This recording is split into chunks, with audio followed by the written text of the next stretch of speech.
नमस्कार दोस्तों पिछले दिनों हमने एक विषय पर चर्चा की थी और वो विषय था भारत पाक विभाजन के मध्य जो स्त्री शक्ति नारी शक्ति का जो अपमान हुआ था दोनों तरफ से, उस पर केंद्रित कुछ बातें हमने साझी की थी, कुछ सूचनाएं, और कुल मिलाकर ये चित्र उभरा था हमारे सामने कि उस दौर में, उन दिनों में, उसी प्रथम सप्ताह में लगभग 1 लाख औरतें दोनों तरफ से लापता हुई थी, जिनके बारे में कोई जानकारी हासिल नहीं हो सकी।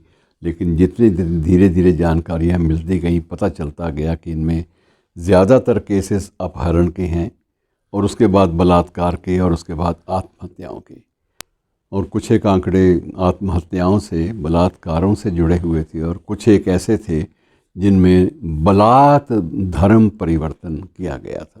तो बड़ी तकलीफ़देह बात थी। और उर्दू के एक शायर जिनका ज़िक्र मैं कर दूं तो ज़्यादा अच्छा रहेगा, उन्होंने पर्टिकुलरली विशेष रूप से विषय पर एक गज़ल लिखी थी जो बड़ी चर्चित भी रही, और वो बाकायदा उनका नाम निदा फ़ाज़ली के रूप में आपके समक्ष है।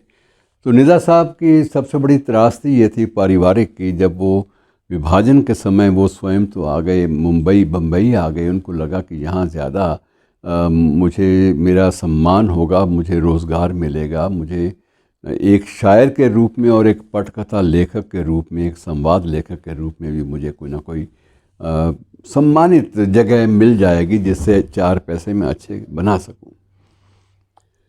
और त्रासदी ये हुई कि उनके माँ बाप जो थे वो पाकिस्तान में छूट गए। अब वो ना तो उनको लेने जा सके, लेकिन 1948 में उनको बड़ा बेचैन किया इस बात के लिए कि एक बार जाऊं, और वहाँ जाकर जो कुछ उन्होंने देखा उस पर एक गज़ल भी लिखी, जिसके कुछ एक शेर मैं आपसे बांट लेता हूँ। वो गज़ल बहुत विचारोत्तेजक थी और उसने पूरे के पूरे परिवेश को हिला कर रख दिया था।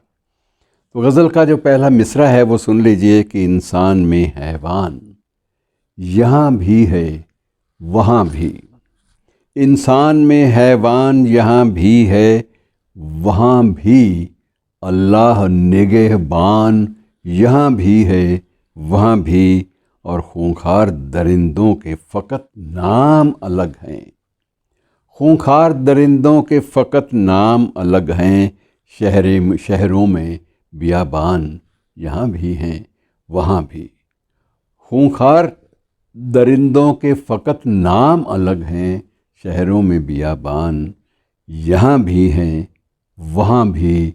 और उसका एक हासिल गज़ल माना जाता है ये शेर, हिंदू भी मज़े में हैं मुसलमान, और इंसान परेशान यहाँ भी है वहाँ भी। तो एक प्रकार से चर्चा का विषय बनी, और कोई भी यद्यपि इस गज़ल ने पूरी तरह से पूरे परिवेश को हिलाया, लेकिन गज़ल में जिस तरह की एक तटस्थ खड़े होकर शायर ने एक बात कहने का प्रयास किया था, मैसेज देने का, संदेश देने का, या उस सारी स्थिति को बयान करने का प्रयास, वो एक ऐसा था कि उस पर किसी की भी ज़बान खुलती नहीं थी, ताले लग गए थे। हालांकि लोगों को आपत्ति थी कि इसमें हमें अलग अलग क्यों देखा गया, उसने समस्त रूप से हिंदुओं को क्यों नहीं उनका पक्ष पोषण किया, और मुसलमानों को शिकायत थी कि ये मसला तो हमारी औरतों का था और ये इन्होंने सारी बात को गोल मोल कर दिया।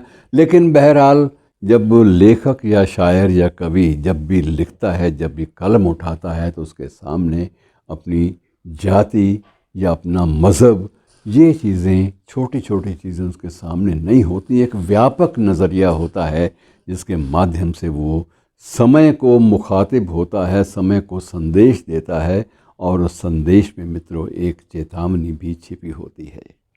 और चेतावनी ये होती है कि यदि हमने अपने आप को नहीं संभाला तो हमारा जो वक्त है कितना ज़्यादा हमसे रूठ जाएगा।